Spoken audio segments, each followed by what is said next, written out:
Halo semuanya, balik lagi dengan channel Talk to Talk, channel yang membahas belajar teknologi dengan ngobrol santai.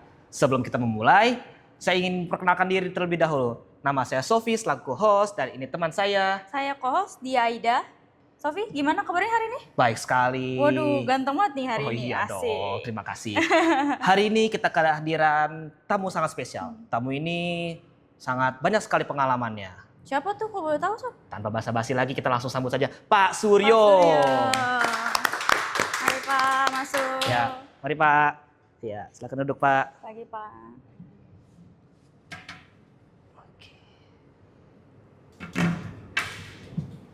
Gimana Pak kabarnya hari ini? Alhamdulillah. Alhamdulillah sehat. Bapak naik apa ke sini Pak? Saya karena rumahnya di Depok, jadi naik motor aja. Oh deket ya, lumayan. Cuman lewat Kopassus biasa. Oh, lewat Kopassus. Terkenal dengan poldurnya. Waduh. Kurang tahu sih tahu, Pak. Pak. Tidur. Oh, Masa nggak tahu poldur? baru denger Tahu, deh kayaknya nih Pak. Pak. Latar belakangnya Pak? Pak, pengen tahu Kalau Pak. boleh tahu? Kalau saya secara formal sebenarnya sarjana ekonomi, tapi saya hobi di teknik informatika. Oke. Tuh. Jadi sebenarnya secara formal saya tidak pernah kuliah di teknik informatika. Gitu. Jadi saya teknik informatika itu lebih banyak belajar dari kursus. Oh, Terus kursus. dari sumber-sumber belajar seperti buku, internet, Iya. seperti itu. Kalau boleh tahu Pak, sudah berapa lama Bapak menjadi instruktur di PPKPI ini Pak? Kalau di PKPI saya dari 2012 bulan Februari. Oh, udah lama 2012 ya. udah lama banget. Udah lama tuh. Jurusannya Bapak di sini ngajar apa aja Pak? Saya bisa ngajar operator komputer, teknisi, jaringan, Banyak web. juga ya Pak? Kalau multimedia sama desain mungkin materinya lebih ke yang umum, general. Oh gitu, sifatnya Seperti umum. bikin surat permohonan, bikin laporan keuangan, Hmm. seperti itu. Tapi tahu nih nanti kejuruan ini saya sempet apa nggak nih ngasih materinya? Nah Pak, saya pengen nanya, biasanya kesalahan apa sih Pak yang sering dilakukan oleh anak programming? Kalau programming itu sebenarnya lebih ke logiknya harus kuat. Gitu. Jadi biasanya kalau di dalam programming itu yang penting adalah alur flow-nya harus jelas. Oh, Jadi oke. misalnya kalau merekam data atau menyimpan data ya konteksnya harus satu paket, tidak boleh bias dan ambigu gitu. Yang penting itu logiknya harus kuat dulu. Baru matematika. Oh, iya. Matematika, waduh. Matematika baru kemampuan membuat coding. Mantap. Tapi era sekarang ini kan coding bisa di copy paste dari internet. Iya. Iya, Itu betul, yang Pak. tidak saya harapkan. Iya itu Pak. Karena banyak. Dengan mengetik coding secara langsung sama saja kita dengan menghafal. Gitu. Kalau Bapak belajar desain apa aja sih Pak di situ? Kalau desain kan biasanya kayak membuat membuat logo gitu loh. Logo. Atau membuat poster, Iya. ya kan, mencetak apa ya, bisa nama seseorang di topi atau di baju gitu, atau membuat name tag seperti ini nih. Oh bisa ya Pak? Bisa, nah kayak gini, itu desain. Wah. Tapi memang untuk belajar desain orang itu paling tidak harus ada sekian persen bakat seninya. Iya iya. Kalau enggak, bukannya nggak bisa, tapi mungkin harus dia struggle-nya harus kuat, Benar. perjuangannya harus bagus, ya kan? Iya Iya. benar. Nah Pak, biasanya di desain grafis itu belajar menggunakan software apa ya Pak? Kalau di PPKPI ya, itu Iya. kita pakai Photoshop, Corel Draw, terus ada lagi Adobe Illustrator namanya. Iya. Oke. Tapi kalau untuk yang sifatnya lebih umum, itu kita biasanya pakai seperti Microsoft Publisher, Oke. bikin sertifikat, bikin kartu nama, bikin labeling, ya.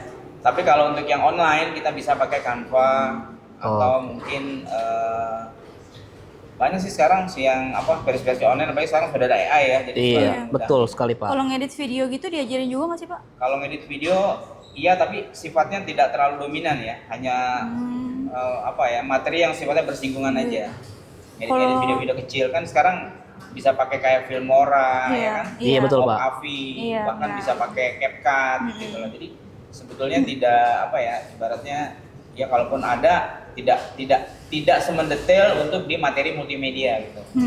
Kalau tidak harus tahu semua tuh. Ya kan?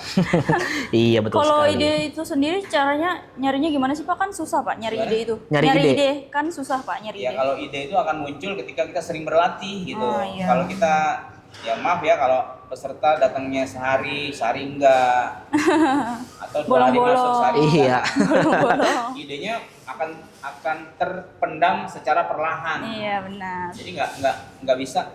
Saya punya ide apa nih? Jadi kalau orang tuh sering berinteraksi dengan komputer, suatu ketika ada ide itu datang secara spontan gitu. Iya. Betul. Misalnya mau bikin apa gitu. Tapi kalau misalnya dia mungkin berinteraksi dengan komputer juga jarang ya, gimana dia bisa punya inspirasi? Berarti harus sering apa tuh berlatih juga ya Pak biar dapat ide. Kan istilah practice makes you perfect, ya kan? Nah, berlatih itu membuat kita menjadi lebih baik gitu.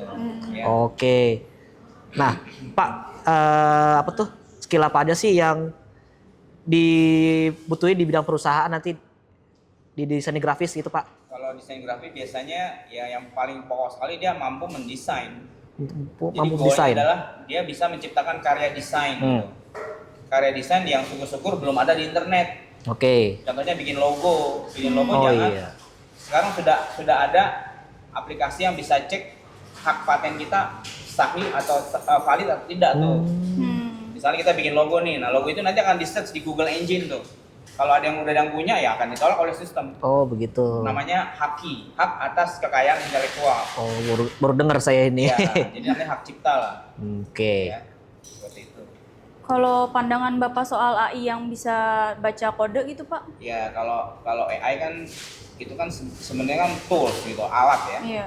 Tapi sebelum kita menggunakan alat itu, paling tidak kita pernah belajar secara manualnya dulu, secara konvensionalnya. Baru ketika kita benar-benar membutuhkan tools, baru kita pakai tuh AI. Oh berarti butuh belajar dari basic dulu ya Pak? Ya, kalaupun kita pakai, sifatnya hanya sebagai clue saja, sebagai petunjuk saja. Oh. Jangan sebagai sesuatu yang dominan. Jadi Ber- misalnya gini contoh, saya mau Oke. bikin paparan nih. Paparan dia kasih 5 slide. Nah, di slide itu kita akan uraikan sendiri secara pribadi kita. Oke. Bukan melulu dari AI terus. Jadi ini kita nanti akan kosong gitu, akan Iya. nol. Nanti bahaya malah. Betul Ketika sekali. internet mati, shutdown, itu Iya. minta tolong sama siapa coba? Semua ada di internet, bahaya kan gitu. Jadi Iya. makanya jangan terlalu juga kita senang dengan, bukan senang ya maksudnya, jangan juga terlalu kita mengandalkan AI. Iya. Karena suatu ketika servernya down ya, entah Iya. di hack atau apapun, udah kita nggak bisa Kayak berbuat apa-apa. black box gitu ya Pak? Aplikasi itu. Website gitu Pak. Ya, kalau, Iya, website. kalau itu sih sebetulnya nggak terlalu ini ya. Itu sih masalah teknis ya istilahnya. Tapi yang penting tuh dengan adanya AI ini jangan seolah kita akan mengatakan bahwa saya sudah bisa lah tanpa harus berlatih mati-matian gitu kan Iya. sudah AI. Nah itu yang nggak boleh. Karena namanya berlatih kan kita harus mempelajari istilahnya apa ya, from zero to hero gitu. Oke. Ya kan? Istilahnya. Jadi dari nol. Jangan tahu kita banyak nafsu gitu, tapi Iya. tenaganya kurang. Saya pengen bisa ini, bisa itu, tapi begitu dikasih satu materi aja udah kayaknya aduh pusing banget. Nah itu yang bahaya. Nyerah Kayak nih. gitu. Banyak banget tuh begitu soalnya. Nah gitu kan. Sama kalau misalnya berarti jangan ketergantungan sama AI juga ya Pak? Ya betul. Makanya saya bilang sekali lagi AI itu gunakannya dia sebagai tools. Sebagai alat aja. Misalnya kita buka baut nih, Iya betul. kan pakai tangan nggak mungkin. Hmm. Kecuali kalau bautnya nggak terlalu kenceng kan, pakai tangan bisa, masih aman. Tapi ketika kita benar membutuhkan suatu alat, membutuhkan pembuka baut ya, kita gunakan kunci Inggris atau kunci pas. Nah akhirnya seperti itulah. Gitu, ya. Nah, Iya. jadi artinya sebelum kita menggunakan AI, kita sudah tahu cikal bakal objek yang ada di AI itu. Gitu loh. Gitu. Jadi misalnya contoh gini, saya mau nyari, saya akan menyusun cerpen cerita pendek, Oke. ya kan? Nah sebelum kita menjelajahi AI, kita udah tahu cerpen itu isinya apa tuh nanti, gitu loh. Misalnya judulnya rahasia visi untuk kehidupan manusia, misalnya gitu. Nah, jadi kita jangan langsung ujuk-ujuk buka AI, tapi kita coba bikin topiknya dulu tuh. Iya. Pendahuluan, maksud dan tujuan dan sebagainya. Nah kalau udah ketemu, baru kita ramu di AI. Jadi buat gambaran aja AI ya. Artinya apa? Ini kita nggak mati gitu. Betul sekali, Tetap Pak. dinamis kan gitu. Ya kan? Nah Pak, gimana sih Pak cara menjaga murid biar tidak menyerah kan? Biar Gampang motivasi menyerah lah, gitu, gampang biar menyerah. memotivasi. Kan banyak juga yang udah ikut menyerah di awal. Ya, jadi sebenarnya yang pertama ketika kita berdiri di depan kelas adalah bagaimana menciptakan suasana kelas yang menyenangkan dulu, Oke. ya kan? Mm-mm. Jadi misalnya kita kasih ada istilah analogi itu. Analogi adalah menceritakan sesuatu yang mirip dengan objek yang mau kita ceritakan. Oke. Seperti misalnya gender. Iya. Gender itu kan kalau orang awam kan mungkin agak sulit menerima ya, apa sih arti gender itu sebenarnya gitu. Iya. Nah, terus saya bikin analogi misalnya dengan sepasang sendal, bahwa gender itu harus ada sendal sebelah kiri dan sendal sebelah Karena kanan. sepasang. Iya, Iya harus toh? pasang. Iya betul. Perempuan tidak akan bisa eksis tanpa ada pria. Iya. Pria juga tidak akan bisa eksis kalau tanpa ada wanita. Wanita. Saling membutuhkan ya Pak. Kayak kira-kira seperti itu. Jadi harus ada namanya analogi. Oke. Gitu, kira-kira. Kalau pengalaman paling berkesan selama mengajar di PPKPI, Pak? Pengalaman Apa tuh? saya, ya kalau pengalaman ya. Iya betul Apa Pak. kesan? Kesan, boleh kesan, Boleh kesan. kesan. Ya, kalau Kesan yang pernah Bapak alami. Ya, kalau kesan itu sebenarnya setiap angkatan itu pasti beragam. Gitu. Iya. Tapi paling tidak saya bisa melihat bahwa seseorang itu akan terlihat ketertarikannya ketika kita memberikan tugas-tugas sebetulnya. Mm-mm. Jadi kita kasih tantangan tuh. Kayak mungkin kalian kenal Pak Mulki ya. Pak Mulki Iya, itu Pak. Iya. sifatnya strict tuh kalau tugas. Jadi kalau nggak dikerjakan, ya tetap akan dituntut tuh harus jadi itu hasil job sheet-nya gitu. Iya. Iya betul Kalau Pak. kalau saya mungkin masih ada toleransinya lah, tapi tetap itu merupakan kewajiban mereka. Jadi sebenarnya karena ini kan rata-rata usianya udah dewasa nih, Iya, jadi nggak ada benar. istilah harus dipaksa gitu, enggak gitu loh. Jadi sudah harus Kemauan berangkat sendiri. dari kemauan sendiri, Iya. motivasi Betul. sendiri gitu yang betul tuh. Jadi jangan maaf ya, gampang cengeng lah gitu. Iya. Cepet-cepet udah bosen, cepet-cepet udah nyerah, Nyerah. cepet-cepet udah aduh lama-lama pusing nih gitu Pening. kan. Sebaiknya jadi itu perlu kita berikan motivasi itu di awal ketika kita benar banget. pelatihan gitu. Nah Pak, menurut Bapak sendiri jurusan apa sih Pak yang paling berguna atau berpengaruh nanti di masa depan nanti Pak? Ya sebenarnya semua kejuruan itu kembali ke kebutuhannya dan skill orang itu yang bersangkutan. Oke. Karena orang yang mungkin skillnya di desain dipaksakan di programming kemungkinan bisa tapi hanya 50% misalnya lah. Jadi artinya apapun yang nanti berkembang di masyarakat terkait dengan pekerjaan itu kalau bisa sih yang sifatnya satu garis lurus gitu. Misalnya ya kalau skill saya memang di desain ya udah ambil aja pelatihan yang berbasis desain gitu kan. Oke. Atau misalnya kamu lebih suka membuat video-video pendek nih atau short video. Iya. Ya udah, karena hobi dari awal bisa langsung masuk ke multimedia. Oke. Jadi begitu nanti ada tantangan bekerja ketika interview, kita tidak akan canggung menjawab pertanyaan dari HRD-nya gitu. Karena yang nggak match kan kita belajar jaringan tapi skill kita, passion kita adanya di Bisa. tata busana misalnya kan nggak Iya. cocok tuh. Iya. Ya kan, menjahit baju sama masang kabel jaringan itu sudah sangat berseberangan. Nah, jadi kalau ada pertanyaan, memang sih semua kita bekerja keputusannya ada di perusahaan, Iya benar. diterima atau enggaknya gitu. Iya. Jadi, Betul. kalau saya pribadi sih lebih baik ya kita belajar itu tidak hanya satu objek saja atau satu disiplin ilmu, tapi juga kalau bisa semua harus bisa walaupun hanya sekedar knowledge atau pengetahuan. Gitu. Tapi harus ada yang dominannya apa nih?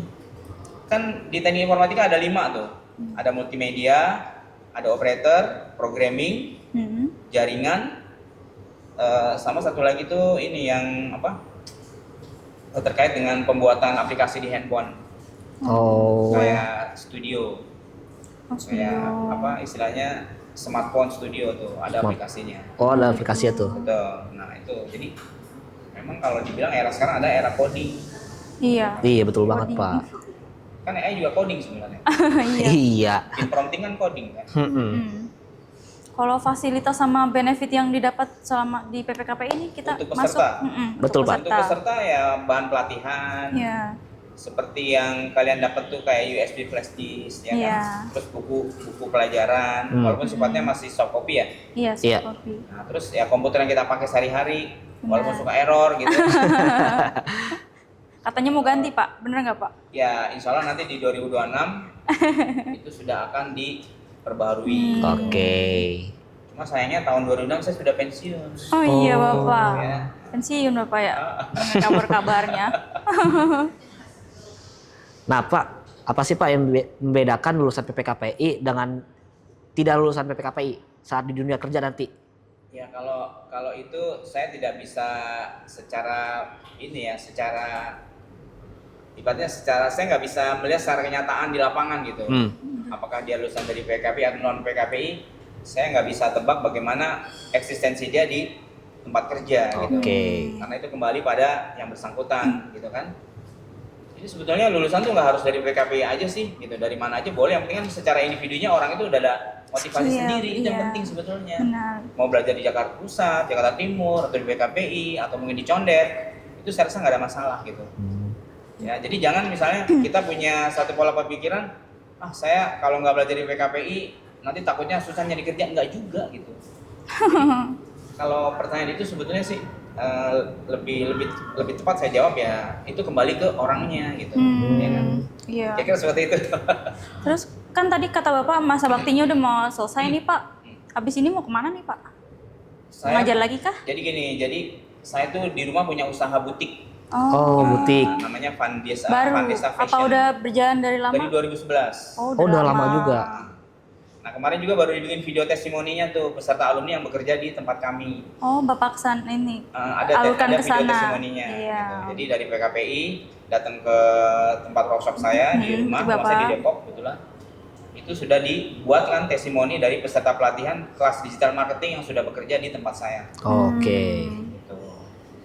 Nah Pak, itu berarti kan setelah pensiun Bapak kan di butik Pak. Nah itu emang hobi Bapak atau bagaimana ya Pak? Nah jadi gini, saya juga ada sewa toko di namanya Depok Mall. Oke. Di dalam Margonda tuh. Nah bagaimana menarik pembeli itu, saya akan buka workshop belajar gratis. Misalnya untuk ibu-ibu UMKM. Iya. Ya dulu contohnya gini, bagaimana mengelola keuangan dengan menggunakan Microsoft Excel gitu. Nah, nanti saya bikin flyer tuh buat, jadi nanti saya ngajarnya di toko istri saya gitu. Oke. Tapi free. Oh. Gratis. Jadi nanti saya ngajar dengan syarat yang mereka harus bawa laptop lah. Iya. Kalau misalnya nggak punya laptop ya sementara menjadi pendengar setia dulu gitu. Nah, jadi ketika saya mengajar nanti ada waktu break time dong. Iya. Nah, mereka silakan untuk melihat situasi toko gitu. Nah, satu atau dua mungkin ada yang beli atau enggak itu nggak masalah. Iya. Kita sudah memberikan materi yang memang terkait dengan kan ibu-ibu yang datang biasanya ibu yang punya usaha kecil-kecilan juga tuh. Misalnya jualan somai, jualan keripik, jualan apa. Nah, gimana sih bikin laporan keuangan yang bisa dijadikan tolok ukur bahwa saya ini usaha rugi apa untung sih gitu kan? Kadang-kadang orang jualan keripik apa ditanya laporan keuangannya punya nggak punya. Iya betul. Tahu, kan, gitu. Betul Asal masuk banget. aja. Singkongnya habis, duitnya habis. Gitu. Nggak jelas keuangannya kemana. Ya, jadi dengan adanya workshop itu mudah-mudahan ibu-ibu tadi yang tadinya nggak ngerti jadi ngerti. Oh. Cara bikin laporan keuangan kayak gini, ada untung, ada rugi, ada profit margin melalui WA group tuh. Oh ya grup. Tapi ya untuk yang animasi saya tidak ada waktu dekat ini. Mungkin menjelang akhir tahun kali. Kalau di PKP itu udah nggak ada jadwal ngajar lagi tuh.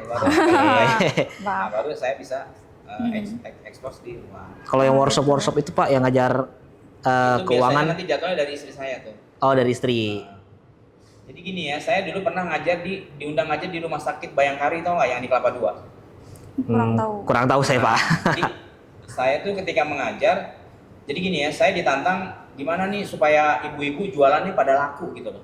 Oke. Ngerti nggak? Ada yang bikin kue apa ya, kayak keripik singkong, peyek gitu loh, kue apem segala macem lah. Nah, akhirnya gini, saya coba bikin workshop, di mana nanti ibu-ibu itu membawa tester makanannya di depan kelas gitu loh, ngerti nggak? Oke. Ditaruh di sebelah. Jadi ketika saya ngajar tuh alat makanan yang mau di tester tuh udah disiapin gitu. Iya. Nah, terus begitu break time saya bilang Bapak Ibu sekalian silahkan mencicipi bikinan ibu-ibu warga setempat nih gitu. Kan nyicipin pasti ada yang beli dong. Masa lo nyicipin doang beli enggak? Iya bener banget. Saya bisa pakai trik kayak gitu tuh untuk bisa supaya mereka punya produk tuh laku gitu. Oke. Jadi yang belajar tuh ya mereka yang jualan juga. Mereka jualan, mereka beli juga gitu. Iya betul. Ya kan? Itu Iya. bisa sebagai trik bagaimana sebuah produk, entah itu produk barang atau jasa bisa di apa? Bisa ada omsetnya lah gitu. Nah, jadi saya bisa menggunakan strategi seperti itu. Itu nama usaha tadi apa Pak? Kalau saya dulu namanya namanya itu kalau saya tidak salah apa ya dulu Telkom Kampung kalau nggak salah itu, jadi saya kerjasama dengan orang Telkom waktu itu. Iya. Oke. Orang Telkom. Kampung Teknologi Foundation, Kampung Teknologi Foundation. Nah, di daerah di sebelah Rumah Sakit Bayangkari itu Kelapa 2. Di namanya Jalan Jengkol tuh kalau saya nggak lupa, namanya Jalan Jengkol. Jalan Masuk ke Jengkol. dalam nanti belok kanan. Nah, saya diundang ngajar di situ. Saya ditanya gimana nih Pak Sudah supaya ibu-ibu nih bikin kue-kue ini laku gitu. Saya pakai trik kayak gitu. Jadi sambil ngajar, sambil menjajakan cicipan mereka, cicipan istilahnya. Jadi mereka juga bawa barang dagangan yang bisa dijual belikan gitu. Iya. Ya kan? Ya kan kalau kamu misalnya nyicipin nih keripik singkong, ini enak nih, berapa nih satu packnya kan gitu kan? Akhirnya beli satu, Iya, beli lagi satu, beli lagi dua gitu. Nanti ada kue basah, ada macam-macam gitu. Jadi begitu keluar ngajar tuh barang dagangan habis gitu. Jadi Iya. mereka saling jual beli. Yang jualan keripik beli cendol misalnya gitu, yang jualan cendol beli keripik kan bisa saling seperti itu. Pakai kan sekarang udah teknologinya canggih, pakai QRIS segala macam. Iya. QR Bagus code. juga strategi marketing Bapak ya. Nah, gitu. Oh guys, bisa tuh diterapin tuh guys buat usaha-usaha kalian. Nah, lumayan nanti lah. Jadi nanti yang alumni multimedia nih bisa tuh bikin, kan di tempat sekitar kita kan pasti ada masyarakat dong, ya kan? Betul. Nanti dia ada event misalnya ada lamaran nih, pura-puranya kita deketin, kita tawarkan nih, gimana kalau kegiatan event lamarannya saya shoot, nggak bayar nggak apa-apa gitu dulu, kita tembak nggak bayar nggak apa-apa, jadi kita berkorban dulu lah. Oke. Kita shoot, kita setting yang rapi, kita bikin videonya dari A sampai Z yang betul-betul dia bisa menikmati video itu. Kan video yang bagus kan durasinya nggak panjang tapi kena di hati gitu. Iya Iya. betul Misalnya Pak. 5 menit lah, itu udah bagus banget tuh. Jadi kita bikin video 2 jam tuh orang nggak akan nonton. Boring juga Lama. liatnya. Kecuali di Bosen. bioskop. Iya. Ya kan? Kalau di rumah juga nggak bisa nonton 2 jam di rumah karena sebentar makan Indomie, sebentar kencing, sebentar segala macam, akhirnya nggak fokus nonton. Betul Pak. Seperti itu. Nah makanya dengan trik seperti itu teman-teman dari alumni multimedia nih bisa tuh menawarkan ada event apapun, ya kasih durasi 5 menit lah atau 10 menit seperti itu. Nanti kita kasih nih Bu hasilnya gitu. Berapa nih? Free Bu. Nah baru kita kasih kartu nama ke ibu itu. Gitu loh, kartu nama. Iya. Ya, itu namanya digital marketing. Asik. Tuh, bisa bagus tuh guys, bisa belajarin nanti digital marketing strategi Pak Suryo langsung nih. Mantap. Terus kalau dengar-dengar pengalaman katanya PNS pernah di Bandung, Pak. Bener nggak? Kalau PNS itu ikut pelatihan aja. Oh, pelatihan. Oh, pelatihan. Saya di Bandung enggak. Oh, gitu. Jadi hanya pelatihan. Dulu saya pernah ikut namanya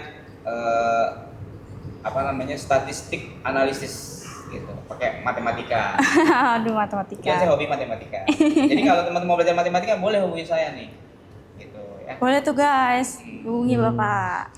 Nah, Pak, tips Gen Z untuk menjadi pekerja PNS yang baik itu gimana ya Pak? Kalau Gen Z itu kan sebenarnya itu istilah baru yang mungkin juga saya baru tahu gitu ya. Iya.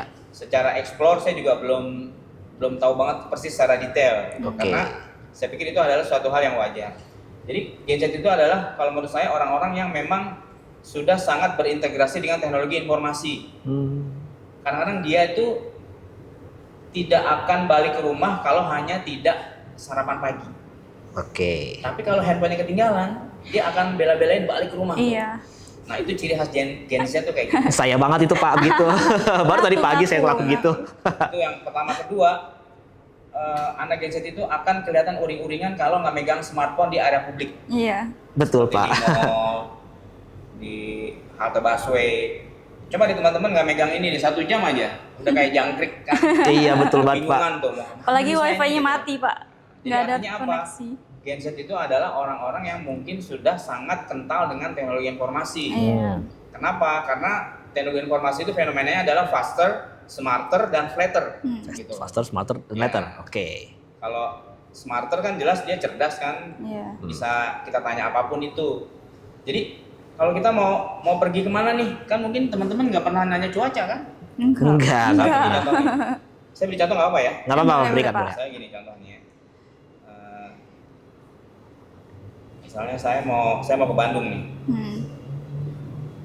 Cuaca hari ini di Bandung.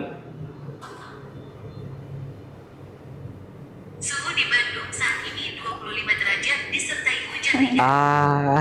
Jadi kita bisa nanya dulu tuh, misalnya. Iya. Tapi kita nggak misalnya gimana cowok gue nih, itu nggak bisa. Karena itu sudah pribadi Ribet kan. nih. Iya. Tapi hal-hal yang sifatnya umum yang bisa dilacak oleh sensor cuaca dan sebagainya itu bisa dengan menggunakan ini. Oke. Jadi orang-orang luar negeri itu sudah sangat memanfaatkan ini ketika dia pergi tuh. Nah hanya saja karena genset ini tidak terlalu perhatikan hal kayak gini nih, bahaya nih gitu. Misalnya kamu kalau naik motor kan pasti nggak identifikasi dulu kan motor saya siapa apa enggak kan? Iya, nggak pernah, Gas Pak. aja kan, nah itu yang nggak boleh. Jalan sebenarnya. aja. Gitu. Jadi bisa nanya dulu sama dia, gimana motor gua nih gitu. Oh, Nanti dia ngasih tahu cek ini gitu. bagus juga tuh inovasinya berarti ya, Pak. Itu yang disebut dengan smarter. Kalau faster sih udah jelas lebih cepat. Cepat. Iya. Saya kirim WA, hitungan detik udah sampai kan. Sampai. Betul, Pak. Kalau flatter Flatter apa itu, Pak? apa coba? Kalau bahasa Indonesia flat apa? Datar. Flat. Ya datar. Nah, itu terkait dengan teknologi komunikasi itu kayak video call. Oh. Jadi kalau kita ngomong sama teman kita di Bandung kan seolah kita berada dalam satu bidang datar. Iya. Oh, maksudnya, gitu. Nah, itu disebut dengan flatter. Satu lagi tadi apa tuh? Smarter udah, letter smarter. Lebih cerdas. Smarter udah. Jadi handphone ini identitas kehidupan kita sekarang. Orang kayak beli tiket pakai handphone, Iya, beli semuanya apa di pakai HP. handphone, curhat pakai handphone.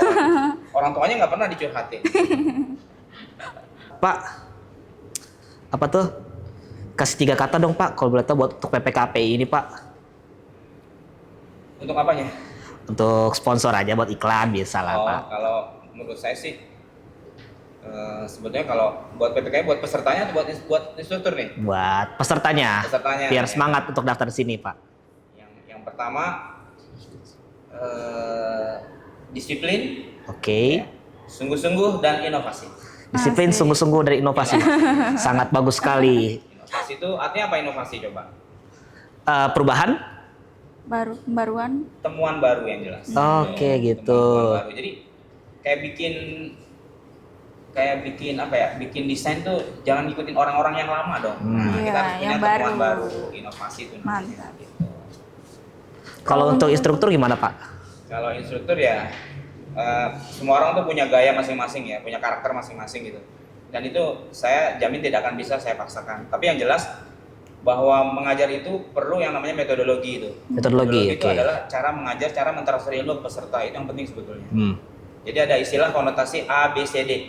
Audience, behavior, kemudian comprehensive dan degree. Agree, oke. Jadi kita nggak bisa pukul rata kepada peserta tuh kamu harus bisa itu nggak bisa. Jadi kita harus lihat situasi peserta seperti apa. Gitu.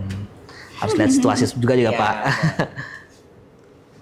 Oke. Oke. Pertanyaan terakhir. Pertanyaan terakhir, Pak, gimana, Pak, cara bergabung di PPKPI, Pak, untuk jadi peserta dulu, Pak, sebelumnya? Biasanya kalau kita kan publisnya di Instagram tuh, Iya. ada link pendaftarannya kan Iya. ya. Daftar, nanti pilih kejuaraannya apa yang diminati gitu. Baru kemudian ada undangan untuk seleksi. Oke. Nah, dari seleksi itu nanti akan dipilih biasanya 20 peserta kalau reguler. Nah, Tiap seperti itu. jurusan. Nah, Setiap harus- jurusan. harus menyiapkan dulu persyaratannya seperti fotokopi KTP, Iya. ijazah dan pas foto, biasanya seperti itu. Oke. Kalau yang instruktur, Pak, gimana, Pak, instruktur? Kalau itu tuh untuk mengajar di sini, Iya. Iya. yang ASN atau non ASN? Seperti Bapak. Seperti Bapak atau gimana, saya nggak begitu paham Kalau saya deh. dari Pemda DKI memang Oh, ada diklatnya. dua-duanya? Ada diklatnya. Oh, Dari dua-duanya? Pemda DKI sebagai PNS ya. Oh, itu dari Itu ada pendidikan dan latihannya. Oke. Kita latihannya tuh di Sivers di Bekasi. Itu sebagai ASN ya, Pak? Iya. Kalau misalnya yang non ASN, Kalau Pak? ASN biasanya kita rekrut berdasarkan pengalaman dia secara praktisi. Oh, Saya oke. ke Pak Mulki kan dari perusahaan tuh, Iya. Pak siapa? Naris. Osa.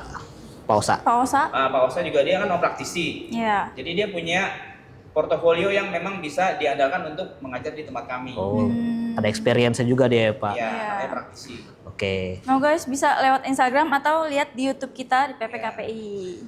Atau boleh WA saya langsung nggak apa-apa. Oh iya, ke Bapak Handphone boleh. saya terbuka 24 jam. Kapan lagi kan bisa langsung Tapi jangan nanya, Mas Sudah, saya nggak bisa tidur gimana nih? Waduh, dicurhat. terlalu pribadi ya gitu Pak. Gitu, Jangan Pak. curhat-curhat juga. Cuman boleh nanya-nanya tentang PPKPI Boleh. sama Pak Suryo langsung. Materi boleh. Iya, boleh materi. Oke. Itu saja, Pak. Apa tuh mungkin terima kasih Pak atas Baik. sambutannya telah datang kemari juga Pak.